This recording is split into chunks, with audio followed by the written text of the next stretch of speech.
Welcome to This Week in Habsland. I am Jordan, and I am joined by my co-host Brian. We are here each Monday to discuss all things Montreal Canadiens. Find us on social media, Blue Sky and TikTok at HabslandPod. So on today's episode of the podcast, we will talk about the best building in the NHL, Martin St. Louis' interesting coaching choices, and the scuttlebutt from the NHL GM's meeting. But first, Brian, we have to ask the question, are you and I hypocrites? And I'm going to lump us both together, even though I think I've done it more often than you have. Are we hypocrites for criticizing the loser point over the past couple years, but now with the Canadiens 3-1-4 in their last 8 games, enjoying the spoils of the NHL's point system? Are we hypocrites for enjoying it now and taking advantage of it? No, I mean, like, I'm going to say very biasedly no, because you can still enjoy something that's within the lines of the law, I think, if it benefits you. But you could still call it BS and say that it shouldn't actually be this way. While it is this way, let's live it up and have fun and enjoy it. But yeah. I think you and I both know, and most fans I think know, that the loser point sucks. A 3-2-1 0-point system would be better, or some other format would be better. But, you know, as it is right now, hey, Habs are in a playoff spot. You got to love that. Yeah, it's it also shows you that the NHL knows it's a better point system 3-2-1 because they did it for the Four Nations. Anyways, quick playoff check. We're recording Sunday afternoon on the 23rd. We're going to ask the same two questions that we asked last week. We're going to keep asking them over the next couple of weeks. How many teams are within 4 points of a playoff spot? And are the Montreal Canadiens one of those teams? As of right now, there are 4 teams within a playoff spot. Obviously, the Canadiens are in that spot. Detroit's kind of the one team that's a little bit further back that I'm not willing to kill just yet. But Rangers, Islanders, Columbus, Habs are the 4 in the mix. Just kind of, I would say, they're dueling it out. Like it was an up and down week for the Canadiens. Like they did lose 2 games. They've lost 5 out of 8, but because of the point system, it doesn't seem that way. Brian, what did you think about this week's slate of hockey? 3 very different games. 3 very different games for the Canadiens this week. I'll start with the Islander game because that's the one that's been on my mind a lot. And you might disagree with me, Jordan, because I think most people would, based on what I've seen on social media about that game on Thursday night. That was not a good game from the Canadiens. You can't just look at the number of shots on goal, 41-25. Wow, the Habs must have dominated and Sorokin stole the game, right? To me, not at all. I think the Habs would have mopped the floor with the Islanders, no question, super easily, if their attention to detail was on across the board. And I say across the board because I think a handful of players, and we're going to get into which players did well in my headline later, but a handful of players were playing with the Canadiens' identity. They were playing well. They were playing with the proper attention to detail, not cutting corners. But a lot were letting passes jump off their sticks, passing behind guys, passing to the boards well ahead of guys, feeding the puck to guys' skates. Like a lot of rushing plays when the pressure has been dissipated or alleviated. Like there's no reason to rush that play. Why are we rushing it? That's not a good game in my books. Sorry. Like, I do you agree? I wonder if you're like everyone else who seems to think, wow, the Habs deserved 2 points there and the Islanders deserve 0. I think both teams got what they deserved. No, I think I need better password protection because it feels like you've been staring at my notes. Okay, good. So I feel like same page. Me too. I thought this was basically a 50-50 game, that the shot total skewed public perception of how that game went. I think you're right in saying some Habs players played well, some didn't, and Ilya Sorokin was great. Yeah. But if you're looking at any of the advanced metrics in terms of puck possession, at least, game was split down the middle between the 2 teams. It doesn't mean that Sorokin was better than Monty. It wasn't as simple as that, but at 5-on-5, I thought the two teams played pretty close. Brian, you're playing with fire. You said one word in there that I don't want to hear, but if you bring it up again, we might have to fight. Let's jump into our headlines because this kind of talk leads into everything. Sure. The Habs line headline of the week. This is the first real test, and what I mean by that for St. Louis, for the Canadiens, this week that just passed is the first real time where I think, maybe different for others, but definitely for you and I, where we've been very much like big picture. Don't worry about small sample sizes. You can make little mistakes here or there. We've talked a lot about opportunity costs and it's not really a big deal if you do X or do Y and give Primo more games or test out Justin Barron or let Jordan Harris on the power play. And over the past couple of years, now we get to this week. Huge comeback win against the Senators. A lot of fight, and actually a lot of comebacks in general, but like a lot of fight in the Islanders game. Huge comeback in the Colorado game. Canadiens don't convert into wins in those two, but I think we're now at a point now where we can look at specific performances and specific choices and properly evaluate it. Like, I think if we're looking at the Ottawa game, and we can bounce around the games, but like St. Louis deciding to kind of start double shifting Nick Suzuki at specific points on the power play, these are good choices, right? Samuel Montembeault starting against the New York Islanders, I think, was a right spot for criticism before the game started, and certainly after the game ended, and then still going back to him on Saturday night against Colorado when he looked shaky on Tuesday against the Senators, and then interesting choice to just ride Montembeault really, really hard. But like on the other end, making the switch, you and I talked about it 2 weeks ago about like, hey, are we going to do Owen Beck at center? Are we going to do Alex Newhook at center? It looks like they made the right call. Newhook's he's definitely returned to what he did last year. Yeah. And Joshua Roy is starting to the gears are starting to move here. And then just the bigger picture, when the guy who had the huge night on Tuesday and the ovation as Josh Anderson, St. Louis was asked after the game about are you proud to see what Anderson's been able to do this year? And he's like, yeah, look, I asked him and we've talked about this, was there a conversation at the beginning of the year? There obviously was one, but St. Louis confirmed it. Yeah. Where he said, hey, we're going to change your role. We're going to put you on the penalty kill. We're going to take you off the power play. And Anderson bought in the whole time. So there's been a lot of good decisions. There's been some poor ones, Brian. If you wanted to keep going into it, either directly from St. Louis, because that's the aspect of which I was watching it more, like some of these decisions I thought were really interesting. Or we can dive into specific players. Where do you want to take it? I'll touch on both with one sort of idea here, because 10 out of the 13 Canadiens goals this week were scored from between the circles or right in front of the net. That's 77% of this week's goals scored from the slot. Whether it's low slot or high slot, who cares? Among those was a pair of rebound tap-ins from Roy. And the reason I said that it's both things is because, yes, it's Roy willing to go to the front of the net and get those rebounds, and that's absolutely incredible for his progression. He seems to be attacking the front of the net more and more recently. It's really paying off. The more he does that with his fast hands, the more he'll hit the score sheet. So that's terrific. And it's helping the second line in general. But this had to have come from Martin St. Louis and the coaching staff of, you got to attack the net. We've seen Newhook do it more progressively throughout the entire season. That's not just recent. That's the past couple months. But Slavkovsky got a nice tip because of it as well. And I know that Dvorak's goals, one of them being sort of a breakaway, obviously he's going to score on a deke really close in, but the other one choosing to be very, very patient on the backhand and go around Blackwood and take that backhand shot. So being willing to crash the net when you don't have the puck and attack the net with the puck when you do, those are really important, I think, shifts, because in most of the Islanders game, the reason the shots were 41-25 Canadiens was because it was a lot of periphery shots, a lot of shots from the outside where you're not necessarily crashing the net and getting into good opportunities. So the change, and I think we saw this in Colorado, that they were attacking the front of the net a lot more readily. That's a very positive change. Yeah, and there's also the big Suzuki goal against the Senators where he's right on the doorstep. Gallagher actually kind of taps it towards him right in front of the net, the two of them. I mean, Brendan Gallagher is always going to live right in front of the crease or sometimes in the crease. But also on that point, I feel like I noticed a little bit this week in maybe a slight shift, and maybe it's the first time I've noticed it, but a slight shift in approach of the Canadiens. Yes, going towards the net, but also sometimes taking shots. I've noticed Struble doing this a lot, taking shots just to make sure they get on net and get those rebounds. It feels like, I don't know, even in that Islanders game, right? I know you're saying there's a lot of peripheral shots, but I wonder if that's starting to be a bit by design, that you're either, if you're not in the slot, if that's not where your shots are going, take a shot that leads to a rebound. Maybe if you're not one of four guys on the team, if you're Suzuki, if you're Laine, if you're Caulfield, it's a different story. But if you're one of these other guys, take a shot that's going to get a rebound. And I feel like I noticed a bit of a switch up there of, we need to create more chances, and maybe some of that is we just got to hunt towards the net. And how do we hunt towards the net? Well, if we don't, it's always hard to bring the puck to the net with possession. It's a lot easier to just shoot it and get the rebound.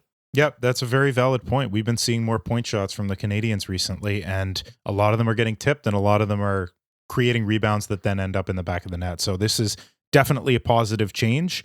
I don't want it to come like, because those two things can go hand in hand. I just don't want the point shots being increased to come at the expense of more fruitful attacks. Like if there's a slot pass or a seam pass or something interesting the defender can do, but they are choosing to shoot instead, we'll run into a Matheson shooting into the pad situation. And I don't think anybody wants to see that again. So that's my one fear here. But other than that, I think it's great. I think it's a positive progression towards a team that is going to be not only scoring more, but difficult to play against, because nobody likes having to battle in front of the net, in front of their own goalie. It's just a part of the game you have to do, but nobody really likes doing it unless you're Shea Weber, who I think got a kick out of punching guys in the head. Well, yeah. I mean, who wouldn't, right? Who among us? So, Brian, I want you to put your critical thinking hat on right now. Sure. I mentioned a couple things I didn't like this week. You can pick on any one of them, whether that be the Montembeault starting a couple extra games that maybe potentially could have seen Jakob Dobish getting into, or you can go with anything else. Like when we're looking at Martin St. Louis' week, what is the one thing where you're like, I have one note on this. It's this, like in terms of like, let's make a slight adjustment to this, or let's change a certain component. Like he's not moving the lines around. He's not changing the defensive pairs. No. They seem to all be working for the most part. You know, the fourth line from an offensive standpoint's gone incredibly quiet, but it's the fourth line that's okay. That can happen. Yeah, structurally, it doesn't seem like much has changed recently. But yeah, if I have to, force you here to say one thing about like, hey, I think we can do better with this, what would it be going into next week? The first thing that flashes is picking Dvorak in the shootout.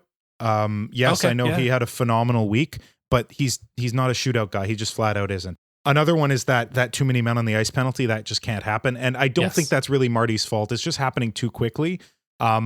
But by the same token, you're the coach. You get hit with that. But no, it is Dobish. I wanted to see Dobish this week. I wanted to see him, and it's not for the reason you said. It's not because Monty had a shaky game.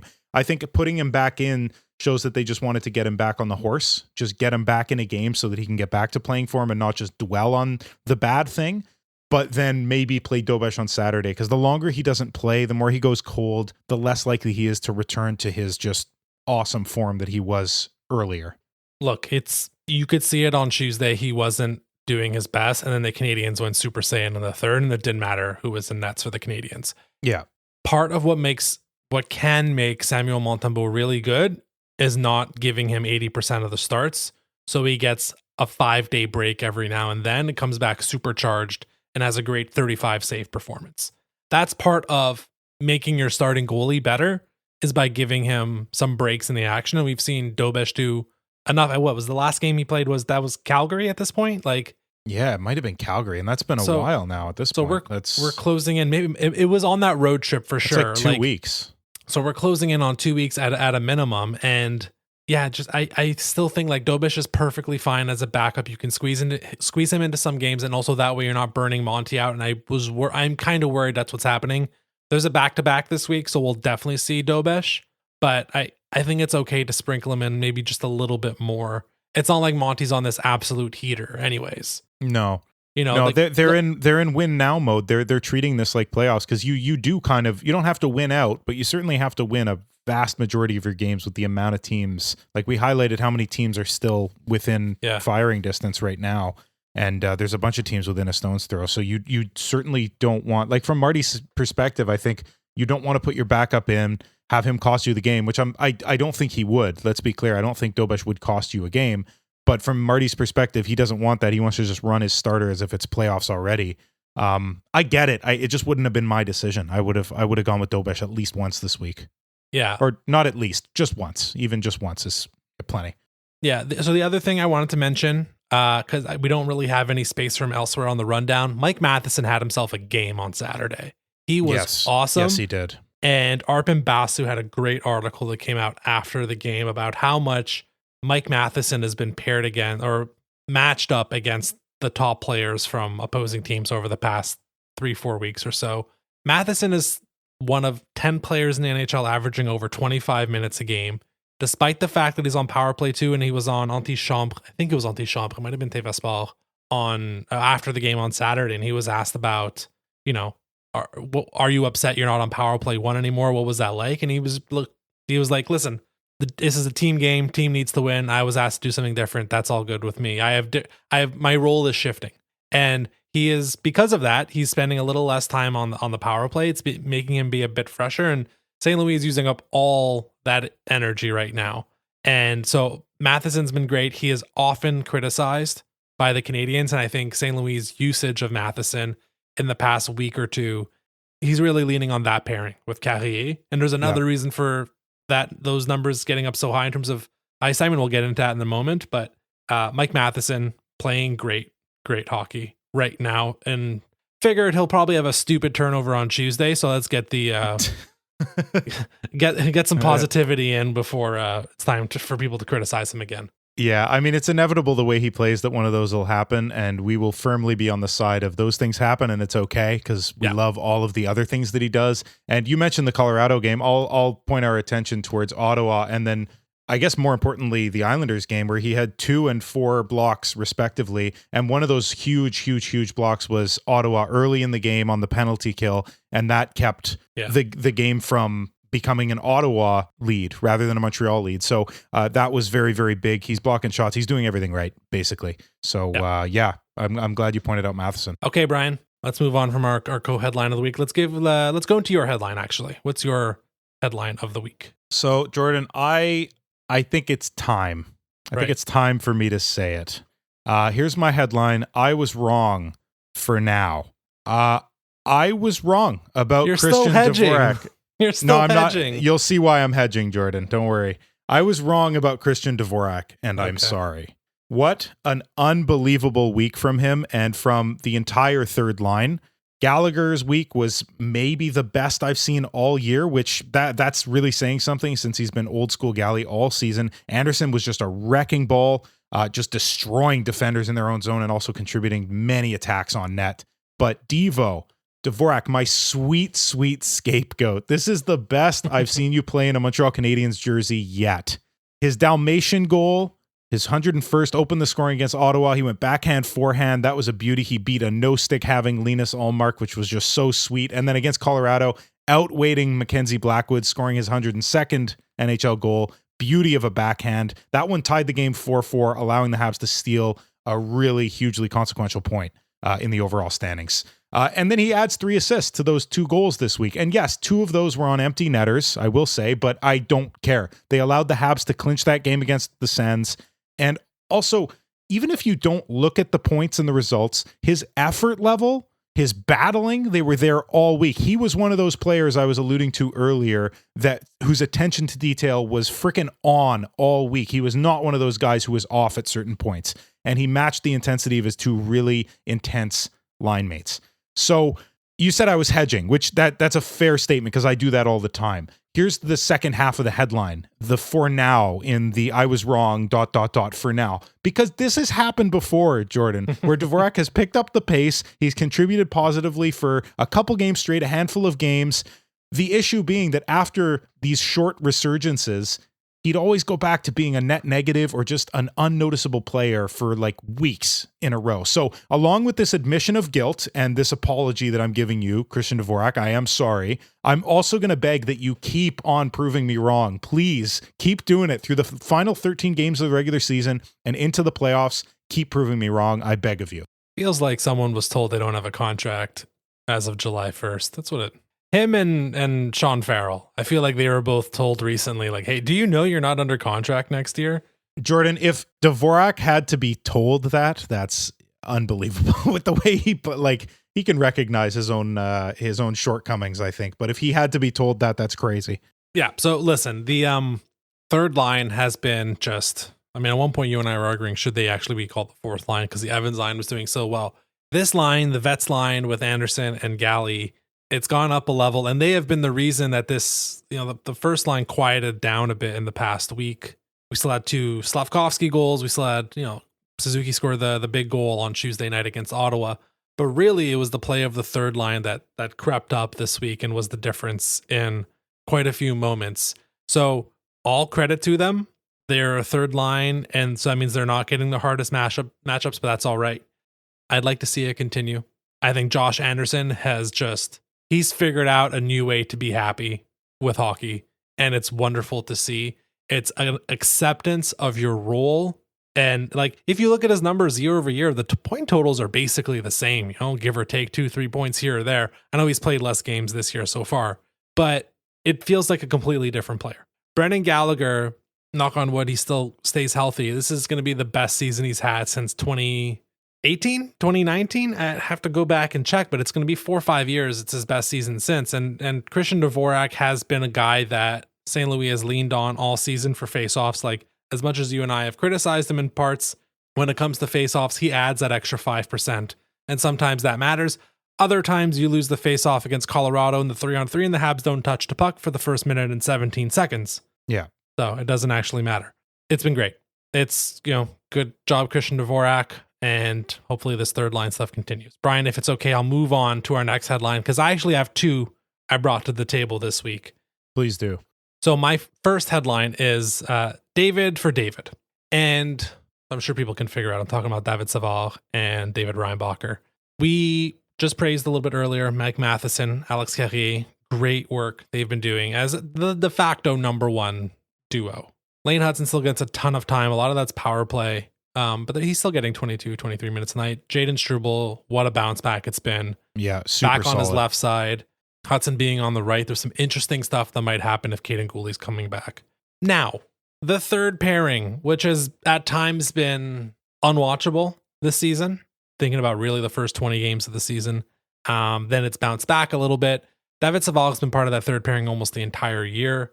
And look, they had a brutal game against the Avalanche. And I think just in general, if you look at Savard's minutes this year, look, the last couple seasons, he was the second pairing guy on the right side. At times, he'd jump into a first pairing role, first wave of the penalty kill. This year, first 3 months of the season, he's averaging 18 and a half minutes a game. So a slight dip from last season, but not too much. These last couple months, he's down to about 16 minutes a game. And I think it's trending even lower more recently. He's playing, I think, 12 and a half minutes against Colorado. Yeah, 12-19, yeah. So it's just, he's slowing down right in front of us. It is what it is. Like, it's how it goes. But that's one side of the coin. The other side of the coin is David Reinbacher. I think from a defensively, like, he's ready. He can walk into those David Savard minutes immediately. I am not advocating for that to happen this season before the end of the year. I've said this a bunch of times. I think this is the team for this year. For whatever they do, finish with 87 points, finish with 95 points. This is the team for this season. But what I am saying is, I think Reinbacher is ready. If you told me tomorrow he needs to take the Savard role, first wave of the penalty kill, and 13 minutes at 5-on-5, Reinbacher can do it. He is, Brian, I don't know how much you've been able to see of Reinbacher in the AHL. Defensively, on zone entries, in the denials, he's superhuman at this point. Yeah, he really is. He's just, he removes puck from man immediately. He blows the plays up. Anything on the boards defensively, he's in control of. What's been really cool to watch is he's trying stuff in the offensive zone. He scored this past week. Now, it's a little clunky. It's not perfect, but it's less like he doesn't know what the hell he's doing, and more he's just out of sync. So like, he knows what the right plays are. I don't think he's just, well, the part of it, he's played 8 games in the last 11 months, really, right? He's barely played hockey. Yeah. Part of you wonders, like, what would have happened if he had 60 games in the AHL? So it's less so about him developing defensively and more so about him developing offensively. But like, I think he is very, very ready at this point.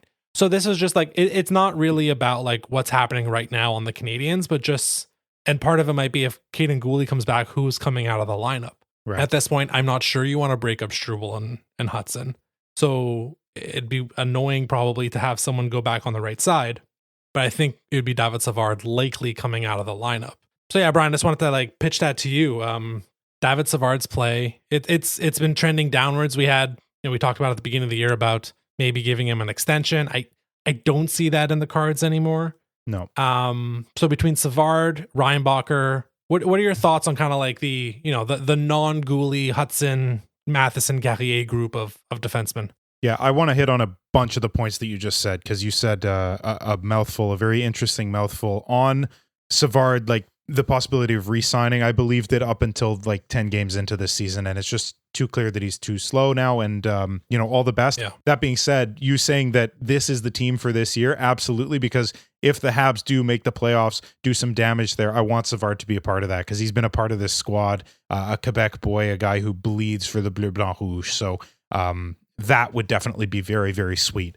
On the topic of Reinbacher, you said David for David. How about David for Patrick? What an absolute blast of a one-timer on the power play from Reinbacher versus the Monsters of Cleveland. The Laval Rocket faithful, they were treated to a quick visit from a Patrick Laine shot as Reinbacher. He just pummeled that slapper into the top shelf, beating Sawchenko so clean. So yes, I'm kidding, of course. You don't replace Patrick Laine with David Reinbacher, but this blast just had me so excited thinking about the pairing of Hudson-Reinbacher. I know you say it's Goulet-Reinbacher, which, yes, that would be exquisite.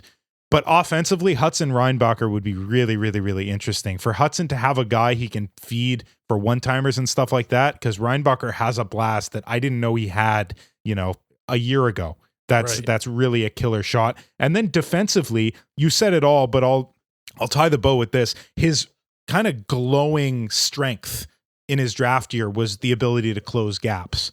And somehow he's improved on that. Like, he's gotten better at it somehow. He's so darn good at closing gaps. So the zone denials that you were mentioning before that the Habs have struggled with over the past few seasons, they're better now, but lots of struggles over the past couple seasons. Reinbacher will help that a ton. So I think at 5-on-5, if it's Hudson-Reinbacher, that could lead to some really brilliant offense. If it's Goulet-Reinbacher, say your prayers opposition. They're just going to shut you down all night long, playing, close to probably 25 minutes each, depending on who's still on the squad. And as for who comes out of the lineup, I really don't know who it is. Jack-Eye stepped it up a little bit, and his physicality, I mean, he had that fight. His physicality is important. Savard being a right-hand shot and a veteran who blocks shots and is kind of integral defensively on the PK is important. Struble stepped up a ton, and you're not giving up Goulet's spot just because he got hurt. So I really don't know who it would be at this point. That's a question for somebody with a bigger brain than me, and I'm glad I don't have to make that call.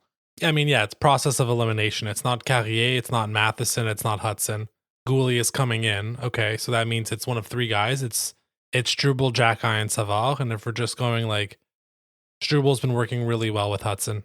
So I feel like that keeps him safe. And then... But, okay, so say, I agree with that. That statement's completely true. Does that mean Goulet becomes a third pairing guy? That's crazy to me. Because Hudson's not moving down.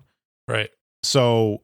And then it couldn't be Carrier going to the third pairing. I said line, I meant pairing. He wouldn't go to the third pairing. It's a conundrum.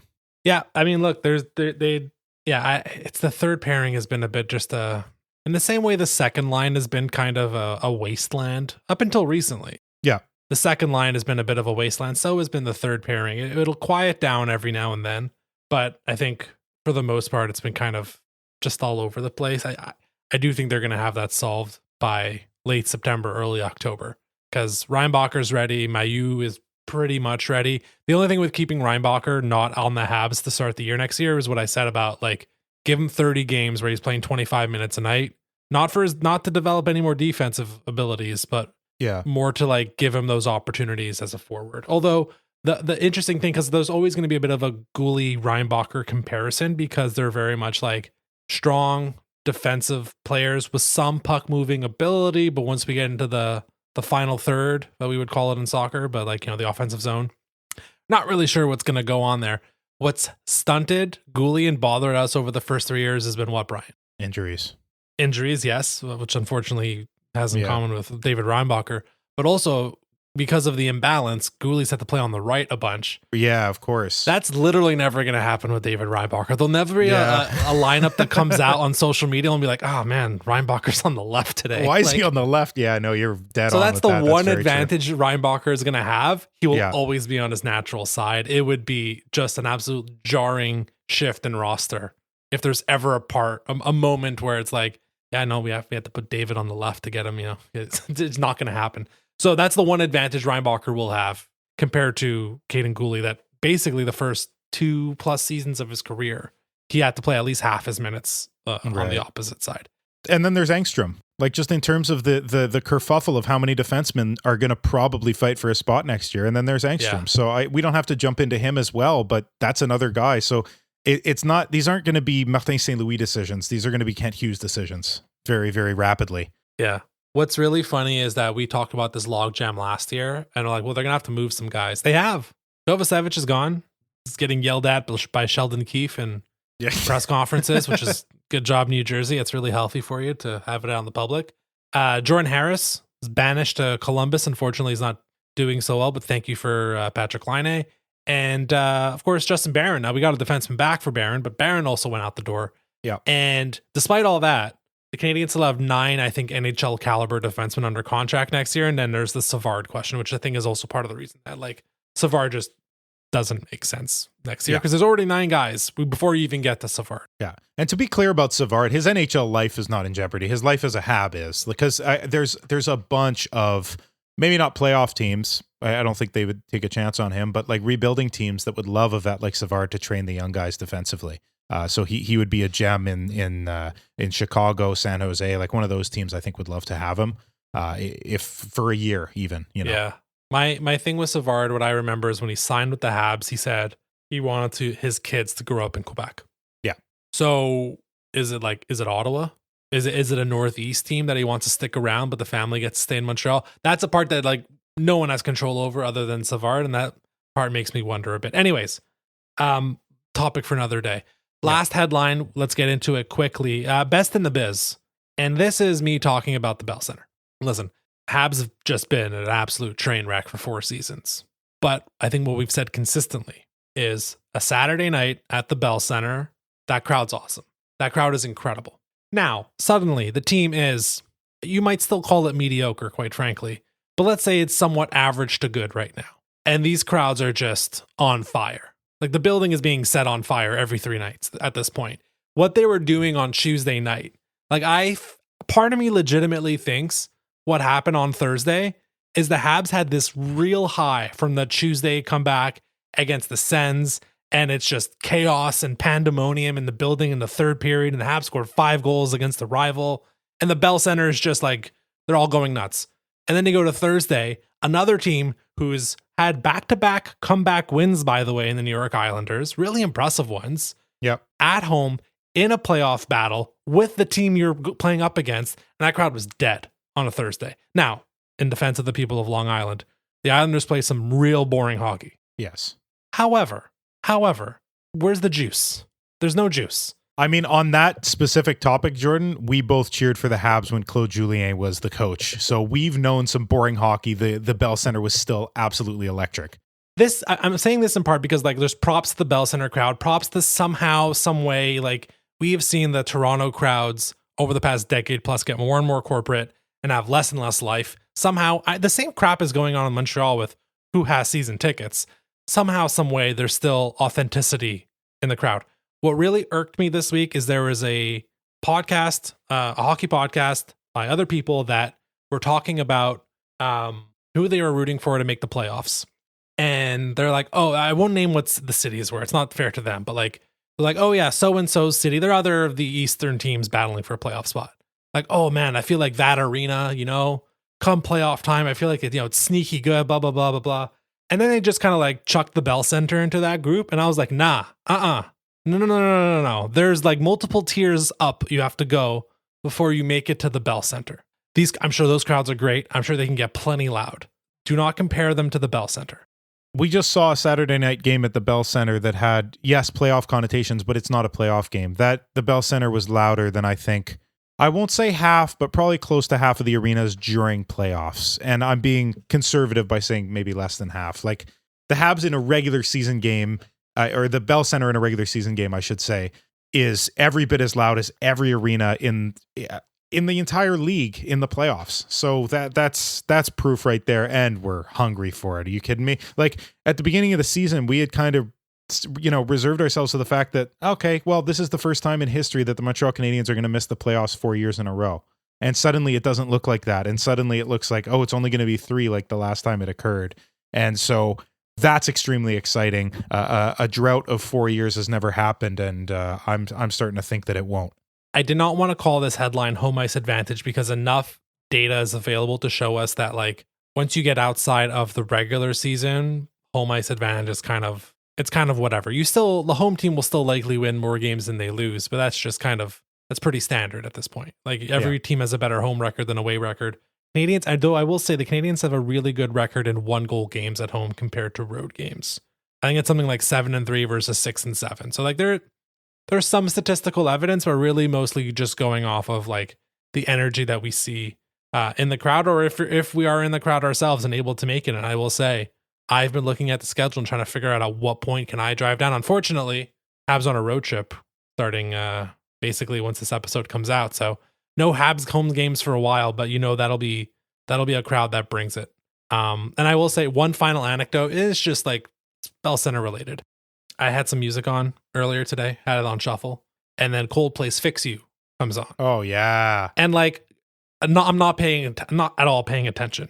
And then the part with the guitar comes on, and then I'm like goosebumps, and I'm immediately thinking of Carey Price just skating back and forth in his crease, just working out the ice. Like there's a couple. There's a Metallica song too that they usually put on to start the second and third period. The Bell Center's been able to create, like, when I think of Coldplay's "Fix You," I now think of Carey Price. I think of like the building is dark, the music is on, the team's on the ice.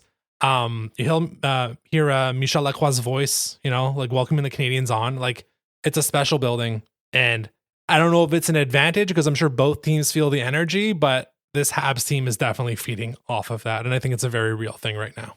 If anything, the one advantage I could see is when the entire crowd is shouting Blackwood, Blackwood after he's let in 2 in a row. That can't possibly help his confidence. Yeah. I mean, shout out to Andrew Raycroft. I'm pretty sure the Canadiens single-handedly torched his career in 2004.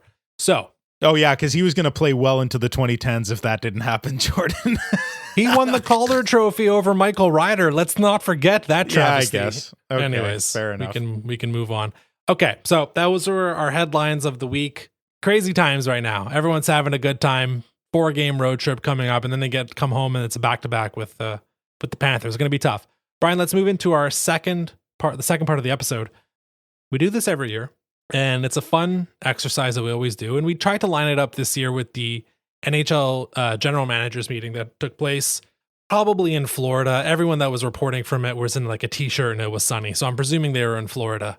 We're doing commissioner for a day. So this is what Brian and I have done. We basically say, if we could just wave a magic wand, what would we change about the NHL? Now, Brian, I want to maybe start with the GM meetings and the little bit of scuttlebutt that came out of that, and then shift into our commissioner for a day, in which we do have some rules this year, because I think we both knowingly wanted to not just keep saying the same stuff. Yeah. I promise I will not talk about the plan. So about the GM meeting, some reporting is no rule changes were proposed, which I think aligns a lot with when you and I have talked about commissioner for a day. Is we don't really usually have much commentary about the on ice product. No scheduling or playoff changes were made. So yes, like rest in peace to the plan. I still think it's a great idea, but that'll be the last we hear about that. And then just a lot of discussion about video review. Yeah. I don't care about video review. I think they got the 2 calls right on Thursday night, and that's all I'm going to say about it. Sure, but it took about an hour and a half for them to figure it out. So yes. The irony of them spending a stupid amount of time at this meeting about video reviews is very reflective of how much time is spent during games talking about or viewing, analyzing video. Yeah. The Nick Suzuki, I re-listened to our previous episodes, Commissioner for a Day, just those segments to make sure we weren't repeating ourselves, as you said. And you brought one up about, like, if they can't figure it out in a minute or two, the call on the ice just stands. And the Nick Suzuki offside was that in a nutshell, because it was literally a frame and we couldn't see it. Like, the frame of his skate and the puck on the blue line and the next frame of both of them in is conclusive that it was not offside. Obviously, they have higher frame per second cameras that they're using if they called it back, because if they were using what we saw, it should have remained a goal. But the amount of time it took was just ridiculous. So anyway, just a little me pointing out the irony of them spending a huge amount of time both at the meeting and during games on that. Yeah. And the only other thing of note, I think, is there is a CBA coming up, negotiation. They're going to talk about it soon. 2026, September. Everybody get ready for another lockout. It's going to suck. But on that point, unfortunately, Brian, they talked a lot about expansion. Houston is making a lot of noise about becoming the 33rd NHL franchise, and it just kind of bums me out that we're going to have teams worse than the San Jose Sharks and Chicago Blackhawks. Yeah, it's talent dilution, and it's decreasing the odds of every team to make the playoffs and go for a Stanley Cup and win the Stanley Cup, and it's not ideal, certainly. It makes me once again bring up relegation, which everybody's going to shout at me for. But if we have more than, of course it'll never happen, but if we have more than 32 teams all in the same, it's just ridiculous. Yeah, you they're going to go to money-hungry 36. clowns. They're definitely going to 36 teams. That's going to happen in the next 10 years. It's going to be just brutal. The expansion drafts, as an idea, the expansion drafts, unfortunately, with the Canadiens, where they'll likely be, and if there's a Houston one in 2 years, 3 years, Habs are going to be in a tough spot. Because all their guys right now who are exempt would probably not be exempt. I did a light exercise of trying to figure out like 7 forwards, 3 defensemen, 1 goalie. Although one might argue that the NHL will change the rules to favor the new expansion teams even more than they already do. But let's not get into that. The one last bit I wanted to say about Houston. I've heard Elliot Friedman bring up this stupid point 14 times about Quebec City not getting a team. And it's like, oh, Montreal wouldn't like it because, it eats into their market. Oh, because it's so close. Are you shitting me? It's a 3-hour drive, Montreal to Quebec City. Brian, do you want to guess what the drive is from Dallas to Houston? Longer than that. No, it's exactly 3 hours. So it's exactly what are we? Okay, well, what are we talking about? What are we really talking about? Anyways, that annoys me. Elliot Friedman said some dumb stuff this week, so we'll just. It's horse crap. I mean, look, Elliot Friedman he's. We talk about Gary Bettman being a puppet of the owners. He's a media member who's a puppet of the owners. So like, who cares what he thinks, really? Montreal would love it. They talk all the time about creating new rivalries. And yes, you're creating a rivalry with a team who has about 7 active, interesting rivalries in the Montreal Canadiens. But Quebec City would be number 1 immediately. Like it would be so high up. It would be missed opportunity, man. All and right. Best looking jerseys. Yeah. Oh man, those Nordique jerseys. Anyways, beautiful. We can move on. Let's get into Commissioner Jordan, for a day. Why? I'm pissed now. I'm in a bad mood now. I was feeling good. Yeah, it's okay. Listen, I just opened up the Google Maps before we started recording and be like, how far is Dallas and Houston? Yeah, and it's essentially from a driving perspective equidistant. From Quebec City to Montreal, I don't want to hear the nonsense. Because that's the point they always make. So I just assumed they were further apart. Yeah, but also Ottawa is closer to Montreal than Quebec City. So what are we talking about? Okay, enough nonsense. Commissioner for a day. We each have 3 propositions, and now what I've asked for, Brian, is that one of these propositions is an on-ice change. One is an off-ice structural change, and I recognize the language I gave you is very wishy-washy. It's essentially how would you change the season or the playoffs or a salary cap, something very integral to the structure of the league. And then the third one is a wild card, and it's basically nothing from the first 2 categories. So go a little outside the box. I know you've come up with a lot of good ones in the past about advertising and stuff like that. So kind of like in that realm, just completely different. That someone was like, wait, I've never thought of that. So let's get into it. On ice change, Brian, what is your proposition as commissioner for the day? Now, this one is not super original, I'll be honest. It's been said before, but I think it's an important one because as we saw this week and as we see all the time across the league, the shootout is trash. A game shouldn't be decided like that. Last year, 2 years ago. You don't like it when a forward goes all the way up to the half wall every single time and removes 40% of the net from there? No, you don't like it when It's boring and stupid, and it decides a game with a handful of players going on a breakaway against a goalie, which is not representative of hockey. So let's make more games end in OT because they're not taking out the shootout because they hate ties because you have to kiss your sister or whatever stupid joke was said back in the day.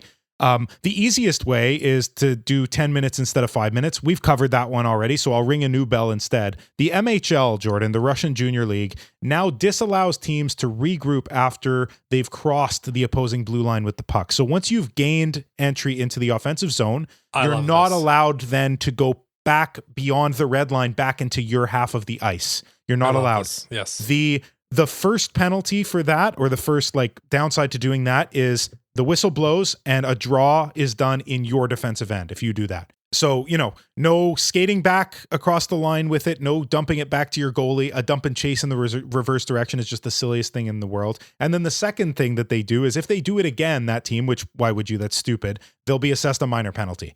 Now, I don't know that we have to go that far, but I think just having a draw in the defensive zone is a good idea. Now, I am hearing how that sounds in terms of a play stoppage. I don't love that you'd be stopping the play. So, and this has never, ever been done. But what if the team just gets possession?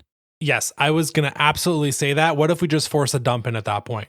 Yeah. Because I've thought about that too. Like, what if this was, I think it was Cleveland Laval on Friday night. I think that one went to overtime. And I just hated. It was just a brutal, because all we're doing at this point is trying to score off a self-created rush. Yeah. That's all that overtimes tend to become at this point. I think Cleveland and the Canadiens are guilty of doing this a bunch too. Suzuki does it all the time. And Caulfield, like they leave the zone 4 times on a shift. It's baffling. I'm wondering if you give them to center ice maybe and not necessarily the blue line. Yeah, so that's what it is in the MHL. You're allowed to go back to the red. If you go past center ice or whatever, you got to dump it in. You might just do it yourself because it's like, I have to just do it or whatever. But like, if you just, a forced possession change. And maybe you dump it in and you have to get off the ice, something like that. I don't know. Yeah. I like this idea a lot because 3-on-3s were super exciting for a while. And then coaches figured out a way to sterilize it. Yeah. And now look, the data will say, Brian, that there are less and less shootouts every year. This year specifically, the number of shootouts is cratered. A lot of teams are scoring in overtime. I still think when it's 3-on-3 and you take a penalty, it should become a 3-on-2. That would be my way to solve it. There's pure chaos. But I like this MHL 3-on-3 modification, and I think it needs to happen. Yeah. That's great. I also thought about if they really don't want to do that and they want to just alter the shootout itself, rather than a shootout, you do an odd man rush out or something, and it's 2-on-1s or 3-on-2s or 3-on-1s or something like that. And once, let's say you do Caulfield, Suzuki, and Slav, those guys can't go again. It gets way more complicated. It probably takes more time. So maybe that wouldn't work. But just, I hate the fact that a shootout decides a team sport like hockey. Hockey is one of the most team-oriented sports in the entire world. It shouldn't be decided by a couple players going in on breakaways on a keeper. So my rule change, it's very minor. And the NHL's already started this, which is great. So previously, if you ice the puck, what a team who iced the puck, what they would usually do and try in an attempt to stall the game, the center would intentionally get thrown out of the faceoff circle, buy you an extra 15 seconds. NHL changed the rule this year where it's just a warning. So it's just like, hey, that's your warning. Take the faceoff. You're not swapping guys. Yeah. But if there's no more like now you get kicked out, now you have a penalty. It's just like you get your warning and then it's a penalty. Let's do that for every single faceoff. Don't kick guys out. One warning, penalty. That's it.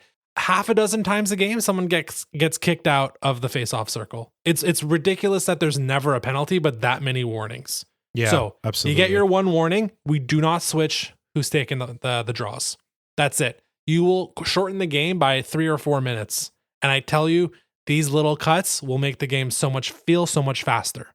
So it's a small change, and the NHL's already started to do it, but no more kicking guys out of the face-off circle. Give them a warning, let them stay in, and then give them a penalty. I really like that one, Jordan. That one's a great one. The amount of times that I'm shouting at my TV, just drop the effing puck is ridiculous. It would save my vocal cords for sure and make my family think I'm less crazy. There's also the part where it's like, what, me? I must get thrown out of the face-off circle? Yeah, exactly. And then they're arguing for a good 8 seconds. Like, what are we doing? Get at it. Like, just be like, okay, warning. Let's go again right away. No, like, let's not waste time. Don't waste 20 seconds. And then you look to your left. Okay, well, is Josh Anderson going to take this face off or is Gallagher going to do it? And then Anderson goes to do it and Gallagher says, no, I got this. And then like 25 seconds have gone by. Yeah. Speed the game up. This is an unnecessary delay. Get rid of it. Okay, next one. One off-ice structural change. I'm sorry there's not a more clever way to say this, but what is your next commissioner for a day change? So mine is a playoff change. We've talked in the past about wanting, and everybody honestly has talked in the past about wanting 1-8, 2-7, 3-6, and 4-5 rather than the divisional matchups in the playoffs. So that one would be a great one. I'm taking it one step further. I want the top team, the President's Trophy winners, to pick their opposition. Yeah. And maybe the league would want to remain within East-West, but I would say entire league. If whatever, Washington takes the one spot or Winnipeg, let's say Winnipeg takes the one spot, and they deem that, oh, you know what? New Jersey without Jack Hughes doesn't look that scary to me. They take New Jersey. It would breed new rivalries. It would allow for Montreal to possibly play Toronto in the Stanley Cup Finals, which that's my partner. Her grievance with the league is that the biggest rivalries in existence can never happen in the final, which I had never even really thought of. And she pointed that out. I was like, yeah, you're kind of right. Montreal can never play Boston in the final anymore. Like, that's kind of crazy. So it would allow for that. It's just for round one, and then it would go to, 1 through 16, the seeding for the next rounds or something like that.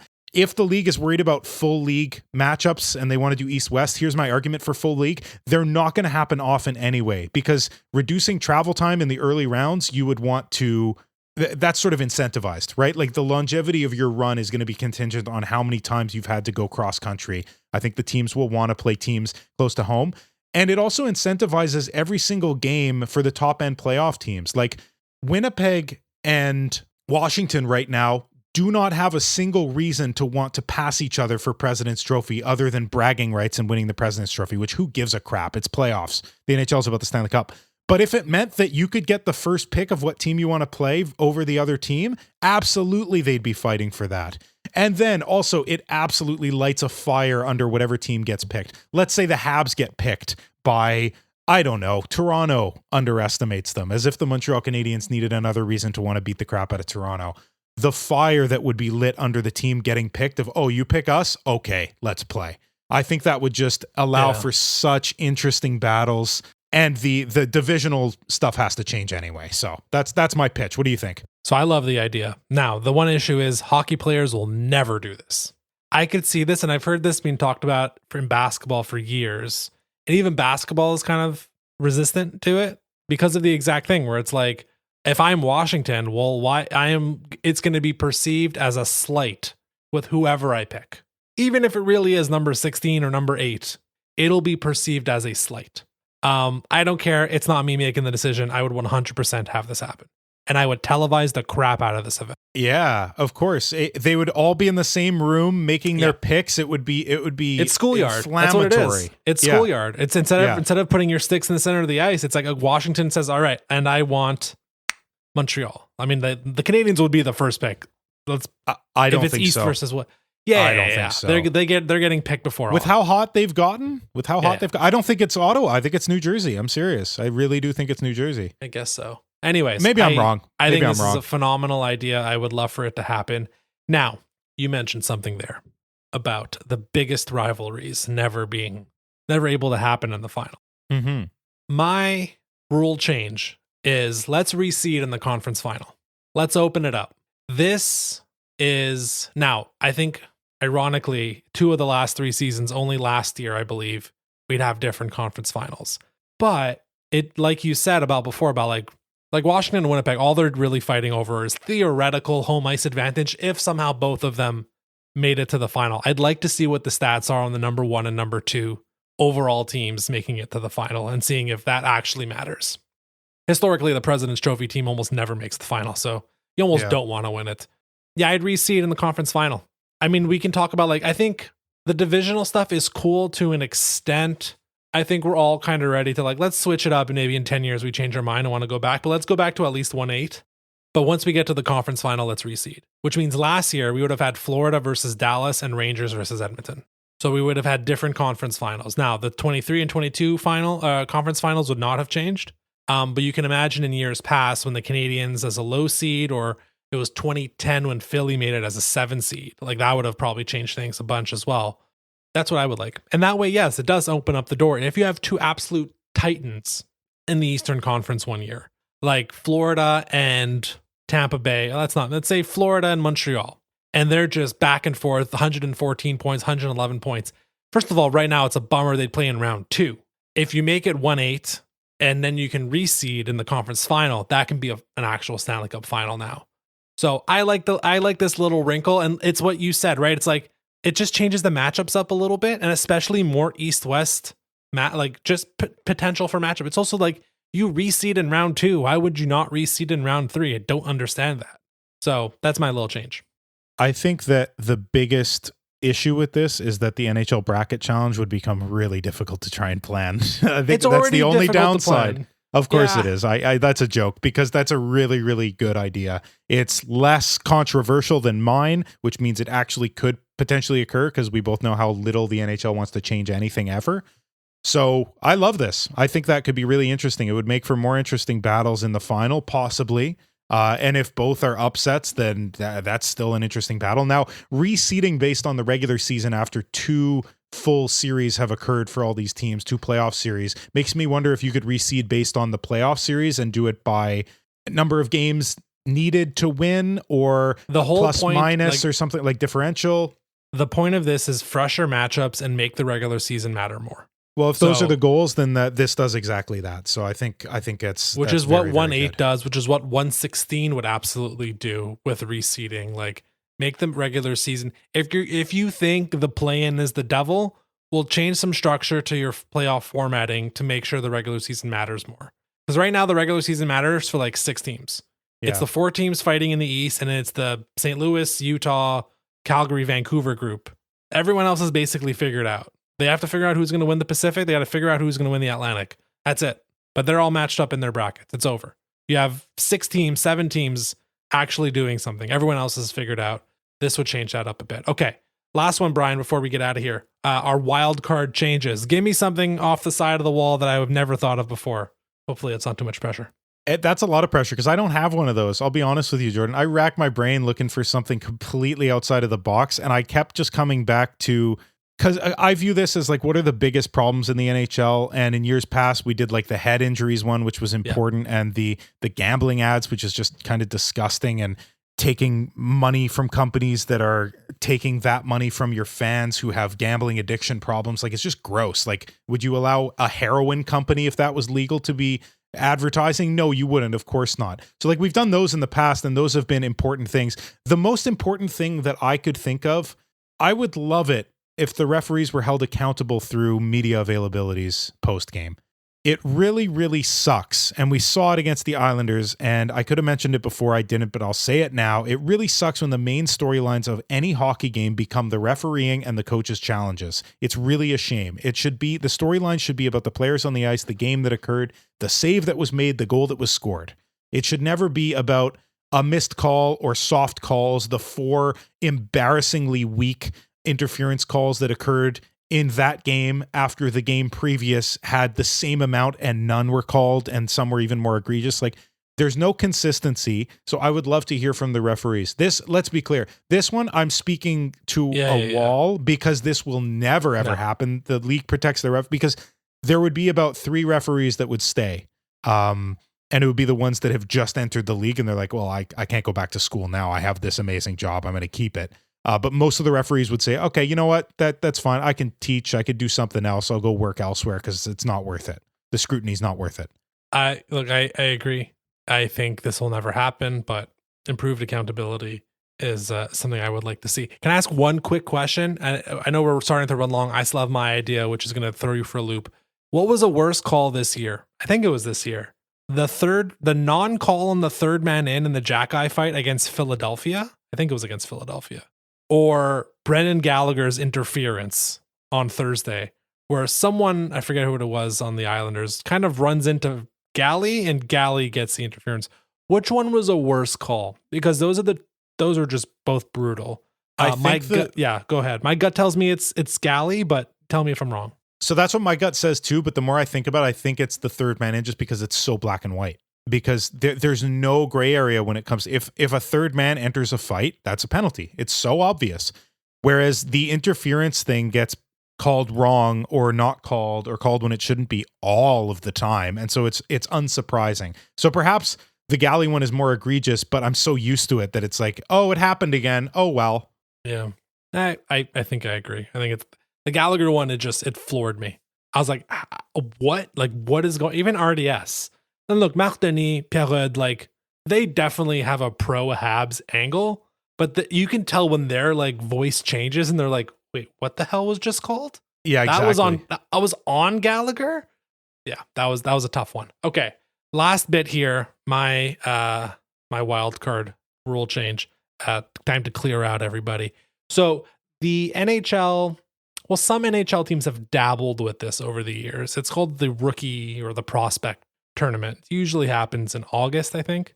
I think it'd be nice to blow it up. Like, blow it out. Like, let's make it something more special. So what I'm proposing is a rookie prospect tournament. We can have 2 locations. We can split the teams up. Not everybody has to come, but I think eventually everybody will. You can have 16 teams in each location.